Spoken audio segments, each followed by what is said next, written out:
ఐక్యత RTC JAC కార్మికుల ఐక్యత ఆర్టీసీ జేఏసీ కార్మికుల ఐక్యత We want justice. We want justice. I want justice. I want justice. She want justice. She want justice. I want justice. We want justice. We want justice. बस का पहिया नहीं चलेगा. बस का पहिया नहीं चलेगा. बस का पहिया नहीं चलेगा. बस का पहिया नहीं चलेगा. नहीं चलेगा. नहीं चलेगा. बस का पहिया नहीं चलेगा. नहीं चलेगा. नहीं चलेगा. बस का पहिया नहीं चलेगा. बस का पहिया नहीं चलेगा. बस का पहिया नहीं चलेगा. नहीं चलेगा. नहीं चलेगा. बस का पहिया नहीं चलेगा. नहीं चलेगा. नहीं चलेगा. बस का पहिया नहीं चलेगा. नहीं चलेगा. नहीं चलेगा. बस का पहिया नहीं चलेगा. ఆర్టీసీ జేఏసీ ఆధ్వర్యంలో నిర్వహిస్తున్నటువంటి సమ్మెకు మంథని నియోజకవర్గ బీఆర్ఎస్ పార్టీ పక్షాన సంపూర్ణ మద్దతు ప్రకటిస్తూ వారికి 100% మా సోదరిమణి జిల్లా మాజీ ప్రజా పరిషత్ అధ్యక్షురాలు భూపాల్పల్లి జక్కు శ్రీహర్షిని గారు ఏదైతే మేము సైతం మీ వెంబడి అని చెప్పిందో వారి మాటకు మేము పునరుద్ధరిస్తూ మీకు అదే మాటను మద్దతు పలుకుతూ చాలా బాధాకరం. అందుకే ఈ దేశంలో కాంగ్రెస్ పార్టీని నేనెప్పుడు కూడా ఈ కాంగ్రెస్ పార్టీ పాకిస్తాన్ తీవ్రవాదుల కన్నా ప్రమాదం అని చెప్తా. పాకిస్తాన్ తీవ్రవాదుల కన్నా ప్రమాదం. వాళ్ళన్నా ఎక్కడన్నా కనికరం చూపిస్తారు కావచ్చు, కానీ ఈ దేశంలో కాంగ్రెస్ పార్టీకి కనికరం అంటూ లేదు. కాంగ్రెస్ పార్టీ అధికారంలో లేకుంటే ఏ విధంగా ఉంటది, అధికారంలోకి వచ్చిన తర్వాత ఏ విధంగా ఉంటుందో ఇవాళ మనం స్పష్టంగా చూస్తున్నాం ఈ రాష్ట్రంలో. ఆశ్చర్యం ఏంటంటే ఆ రోజు ఇందిరాగాంధీ ఎమర్జెన్సీ పెట్టినప్పుడు ఇన్ని టీవీలు లేకుండే, ఇంత ప్రజా చైతన్యం లేకుండే. కానీ వాళ్ళ గొప్ప విషయం ఏంటంటే ప్రజా చైతన్యంలో ఏఐ కూడా వస్తున్నటువంటి తరుణంలో సోషల్ మీడియా ప్రభావం ఉన్నప్పటికీ ప్రతి చేతిలో ప్రపంచాన్ని చూస్తున్నటువంటి ఈ రోజులలో కూడా అవలీలగా అన్యాయం చేస్తున్నటువంటి పార్టీ కాంగ్రెస్ పార్టీ. అందుకే పాకిస్తాన్ తీవ్రవాద కన్నా ప్రమాదకరమైన పార్టీ కాంగ్రెస్ పార్టీ అని చెప్పక తప్పడం లేదు. బాధాప్త హృదయంతో చెప్తున్నా, ఇది వట్టిగా చెప్తలేను. కళ్ళ ముందటనే అనేక ఘోరాలు, అనేక అన్యాయాలు, అనేక అక్రమాలు జరుగుతున్నా కూడా పిల్లి కళ్ళు మూసుకొని పాలు తాగినట్టుగా కాంగ్రెస్ పార్టీ వ్యవహారం కొనసాగుతూ ఉన్నది. ఇది నిజంగా మనం ప్రజాస్వామ్య దేశంలో ఉన్నామా, ఇందిరాగాంధీ ఎమర్జెన్సీలో ఉన్నామా అనేది మనకు అర్థమవడం లేదు. న్యాయపరమైనటువంటి కోరికలు, అది కూడా ఈ దేశంలో ప్రతి రాజకీయ పార్టీ మేనిఫెస్టోను రాసి ఆ మేనిఫెస్టోనే మా హామీ, మేనిఫెస్టోనే మా ప్రమాణం, మేనిఫెస్టోను అన్ని అని చెప్పి ఎన్నికల ముందు రాసి మన మేనిఫెస్టోలో పెట్టి ఇవాళ ఆ మేనిఫెస్టోను తుంగలో దొక్కుతున్నటువంటి విషయం మనం అందరం కూడా గమనిస్తా ఉన్నాం. మరి ఈ రాజ్యాంగంలో ఇవాళ ముఖ్యమంత్రిగా కూర్చున్నా, ఇక్కడ ఆర్టీసీ డిఎం గా కూర్చున్నా, ఇక్కడ సిఐ ఎస్ఐలు ఇద్దరు కూడా ఇక్కడికి వచ్చి మన ఆందోళనకు అడ్డం తగులుతున్నా అందరం కూడా ప్రజాస్వామ్యబద్ధంగా రాజ్యాంగంబద్ధంగానే పనిచేస్తా ఉన్నాం.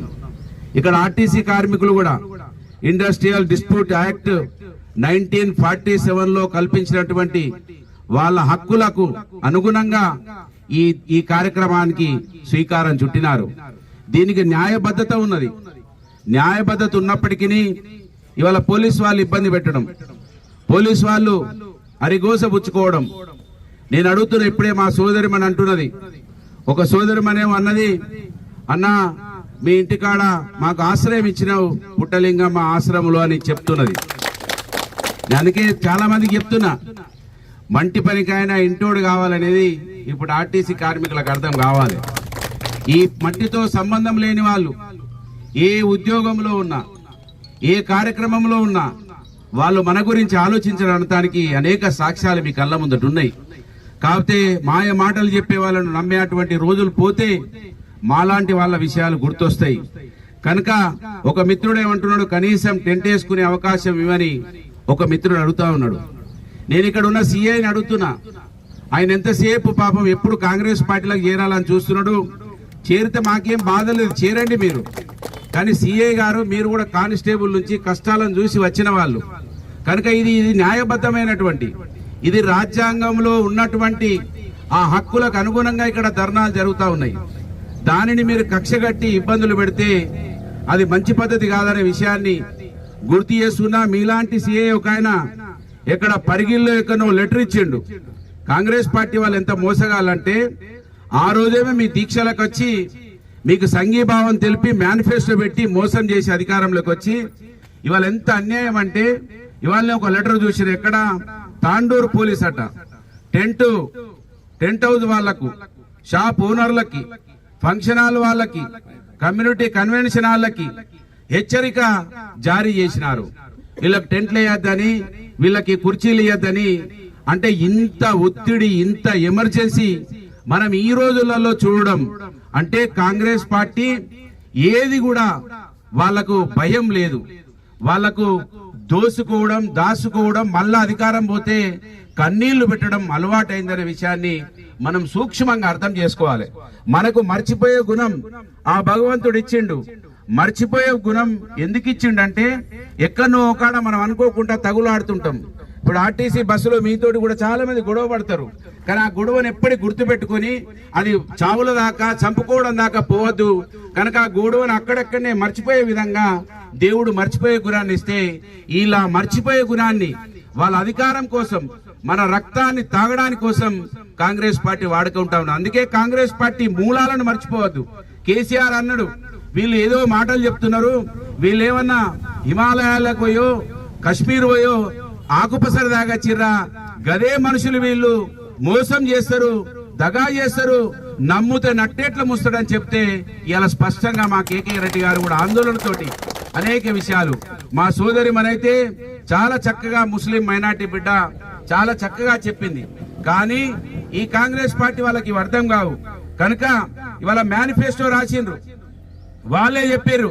మేనిఫెస్టో రాసిన చిత్రగుప్తుడు మన మంత్రి ఎమ్మెల్యే, ఆయనే ఇదంతా రాసిండు, ఆయనే ఫోటో పెట్టుకున్నాడు. ఫోటో పెట్టుకుని ఇవాళ ఈ రాష్ట్రాన్ని, గొప్ప విషయం ఏంటంటే కాంగ్రెస్ పార్టీ ఎవరిని మేనిఫెస్టో కమిటీ చైర్మన్ చేసిందో మీకు తెలియదు, మీకు అర్థం కాదు. మేము గొంతెత్తి మొత్తుకుంటున్నాం, చెప్తున్నాం, అర్థం చేసుకోండి అంటుండే, ఇప్పటికి కూడా మీకు అర్థమైతే లేదు. ఇవాళ మంత్రి ఎమ్మెల్యే 4 సార్లు, ఇప్పుడు ఆయన 5వ సారి ఎమ్మెల్యే, వాళ్ళ నాయన 3 సార్లు ఎమ్మెల్యే. ఈ నియోజకవర్గంలో వాళ్ళ 3 ఓట్లు మాత్రమే ఉన్నాయి. సుమా 30 ఓట్లు కూడా లేవు. మీరు అనుకున్నారు 30 ఓట్లు ఉన్నాయనేది.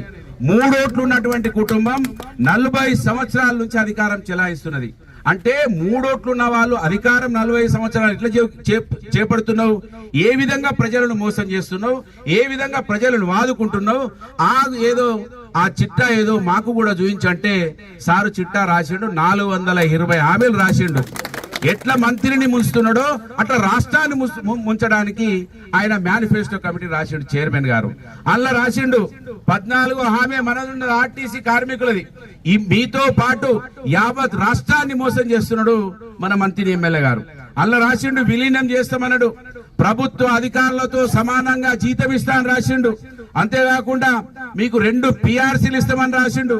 అంతేకాకుండా మీకు యూనియన్లను పునరుద్ధరించమని రాసిండు. కానీ పాపం రాసిన మనిషికి ఇవన్నీ కూడా కనబడతలేవు. ఎందుకంటే ఇప్పుడు అంటున్నాడు, నాకు తెలియదా, నాకు చదువు రాని అంటున్నాడు. అప్పుడేమో చదవత్తదనే ఆయన మేనిఫెస్టో కమిటీ చైర్మన్ అన్నాడు. ఇప్పుడేమో చదివే రాదు. అంటే తెలివి ఉంటేనా ఉన్నమతి పోతుందట. ఇవాళ ఆయనకు ఉన్నమతి పోయిందని మనం భావించాలని కోరుకుంటున్నాడు. కనుక నేను ఇవాళ డిమాండ్ చేస్తున్నా, ఈ కాంగ్రెస్ పార్టీని, మరీ ముఖ్యంగా మంత్రి ఎమ్మెల్యేని డిమాండ్ చేస్తున్నా, నువ్వు నిజంగానే చదువుకున్న వాడివైతే, నువ్వు MA పొలిటికల్ సైన్స్ చేసిన వాడివైతే, మీ నాయన మాజీ స్పీకర్ కొడుకు అయి ఉంటే ఈ మేనిఫెస్టోను అమలు చేయాల్సిన బాధ్యత నువ్వే తీసుకోవాలి. మా చెల్లె చక్కగా చెప్పింది, నాకు అక్క అవుతుందో చెల్లె అవుతుందో నాకు తెలియదు, కానీ చాలా చక్కగా చెప్పింది. ఆర్టీసీ ఏమో లాభాలు ఉన్నదట.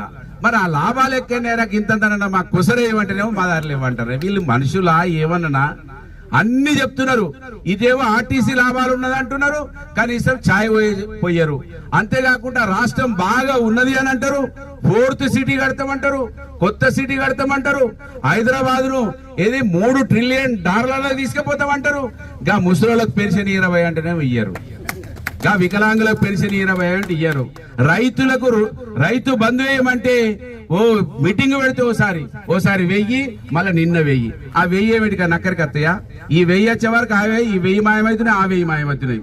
ఇంతకుముందు ఒక 6000 ఒకసారి వస్తే, 5000 ఒకసారి వస్తే ఏదన్నా మందు బస్తాలకు, ఓ ట్రాక్టర్లకు, కూలోళ్లకు కడుతుంటే మనం. కనుక ఇవాళ ఇచ్చిన హామీలను పూర్తి చేయకుండా భయభ్రాంతులకు గురి చేసి మమ్మం టెంటేని అని చెప్తున్నారు. టెంట్లు వేయడం మా హక్కు. పోలీసు వాళ్ళు కూడా తస్మా జాగ్రత్త. నేను చెప్తున్నా, మంత్రిని సిఐ గారికి ఇప్పటికి 10 సార్లు చెప్పినాం, ఆయన ప్రవర్తన మారతలేదు.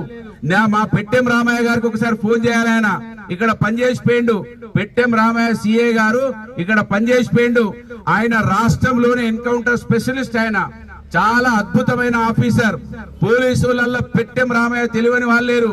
ఆయన చెప్పిండు, అరే పోలీసులు ఎంతనైతే ఎదుటోళ్ళని జైలుకు పంపిస్తున్నా అని సంబరపడతారో, కానీ ఎదుటోళ్ళని పంపించే కన్నా ఏదన్నా చిన్న చిక్కొస్తే అంతకన్నా తొందరగా జైలుకు పోయేటోడు పోలీసుడే ఉంటాడని పెట్టెం రామయ్య చెప్పిండు. కనుక గుర్తు పెట్టుకోవాలి పోలీసు వాళ్ళు. మీకు కూడా ఏమైనా ఇబ్బంది అయితే మళ్ళా గిదే పుట్టమది రావాలి, గిదే ఆర్టీసీ జేఏసీలు రావాలి, మేమే మాట్లాడాలి. అది నిన్న నిరూపణ అయిపోయింది. నిన్న హైకోర్టులో కాళేశ్వరం పీసీ ఘోష్ దొంగ ఘోష్ కమిటీస్ ఏదైతే రిపోర్టుని హైకోర్టు తప్పుబట్టి కేసీఆర్ గారి మీద దుష్ప్రచారాన్ని ఇప్పటికైనా మానుకోవాలి, అధికారుల మీద మానుకోవాలి అని చెప్పి ఇవాళ హైకోర్టు తీర్పు వచ్చింది పీసీ ఘోష్ కమిషన్ మీద. కనుక అధికారులు ఒళ్ళు జాగ్రత్త పెట్టుకొని ప్రజాస్వామ్య దేశం అని మర్చిపోకుండా, ఈ ప్రజాస్వామ్య దేశంలో ఒక రాజ్యాంగాన్ని అనుసరించి మనం బతుకుతున్నామని మర్చిపోకుండా, మా హక్కిది. ఆర్టీసీ కార్మికులు న్యాయబద్ధంగా 1947 యాక్ట్ ప్రకారంగా 14 రోజుల ముందు నోటీస్ ఇచ్చి, ఆ నోటీస్ తర్వాత ఇవాళ ధర్నా చేస్తున్నారు. మీరెవరా ఇక్కడ టెంట్ వేయడా అంతానికి? రోజు వచ్చి కూర్చుంటాం, ఏం చేస్తారో చూస్తాం. రోజు మేము పిలిపిస్తాం, మా బీఆర్ఎస్ పార్టీ నాయకులం రోజు ఇక్కడనే కూర్చుంటాం. మీ ఎంత పోలీసు వస్తుందో చూస్తాం. రేపటి నుంచి ఉధృతం అవుతుంది మీ ఈ చిలిపి చేష్టలు. ఈ రేవంత్ రెడ్డి 3 రోజుల ముచ్చటే అయిపోయింది. రేవంత్ రెడ్డి పని కాంగ్రెస్ ప్రభుత్వం ఇంకా 50 సంవత్సరాలు రాదని రాష్ట్రంలో అనని మనిషి అంటూ లేడు. కాంగ్రెస్ పార్టీ వాళ్ళు కూడా చెప్తున్నారు, ఎప్పుడు రోజులు గడిస్తాయని చూస్తున్నారు. కనుక తస్మా జాగ్రత్త అధికారులారా, మీరు మీ హద్దులలో ఉండండి, మీ హద్దులలో పనిచేయండి. మేము యాక్ట్ ప్రకారంగా ఇక్కడ నిరసన దీక్ష నడుస్తున్నది. ఆర్టీసీ కార్మికులు ఏదో ఊత్య కొట్టిపోయేటోళ్ళు కాదు. వాళ్ళు ఖచ్చితంగా న్యాయబద్ధమైనటువంటి కోరికలు. దొంగ మేనిఫెస్టో అని ఒకవేళ వాళ్ళు ఒప్పుకుంటే, మా మేనిఫెస్టోకు ఎలాంటి దానికి ఒక రూపం లేదని కాంగ్రెస్ పార్టీ వాళ్ళు ఇక్కడికి వచ్చి ముక్కు నెయ్యిలకు రాస్తే వాళ్ళు సమ్మె విరమిస్తారు. మేనిఫెస్టో రాసి అబద్ధాలు చెప్పి దీక్షలలో కూర్చొని ఆ రోజు మనసున్న మహారాజు కేసీఆర్ గారు, మనసున్న మహారాజు రాష్ట్రంలో విలీనం, రాష్ట్ర ప్రభుత్వంలో గవర్నమెంట్ లో విలీనం చేస్తామని మేనిఫెస్టోలో పెట్టలేదు. కానీ పెట్టకపోయినా కూడా మేనిఫెస్టోలో పెట్టని అంశాన్ని ఈ ఆర్టీసీని విలీనం చేసినటువంటి గొప్ప మనసున్న మహారాజు కేసీఆర్ గారు. ఆ రోజే ఒక మళ్ళీ నెక్స్ట్ టైం ఈ గవర్నమెంట్ లోకి వస్తే ఖచ్చితంగా ఇది పూర్తి అయ్యేది, ఆర్టీసీ సస్యశ్యామలంగా ఉండేది. కనుక మీరు ఇవాళ అబద్ధాలు చెప్పి వచ్చిండ్రు. ఆ మాట మీద నిలబడండి. ఇవాళ 1 రోజుతో 2 రోజుతో మీరు ఏదో టెంట్ ఏనియా అంటే వీళ్ళేదో ఉరుకుతారు అనుకుంటున్నారు. ఇవాళ నా ఇల్లు ఇచ్చిన రేపు ఈ ఇంటి ముందట ఆయన ఇస్తారు. ఎందుకంటే ఈ ఆర్టీసీ వాళ్ళతోటి మాకు కూడా సంబంధం ఉన్నది, మా పేగు సంబంధం ఉన్నది, మట్టి సంబంధం ఉన్నది. ఇక్కడ ఈ కార్మికులందరం కలిసి ఇక్కడ పుట్టిన వాళ్ళం, పెరిగిన వాళ్ళం, చిన్నప్పుడు గోళీలు కూడా ఆడుకున్న వాళ్ళం. కనుక నేను ఇవ్వకపోతే ఇక్కడ ముందట ఆయన ఇస్తాడు, ముందట ఆయన ఆ ముందట ఇస్తాడు. మీరు ఏం ఆపుతారా? టెంట్ వేయకుండా ఇక్కడ చిత్రం చేయకుండా ఆపుతారా? అది మీ జేజమ్మ తరం కూడా కాదు. ఈ దేశంలో పోలీసులు ఏ ఆందోళన ఆపలేదు, పోలీసు పారాలు ఏం చేయలేదు.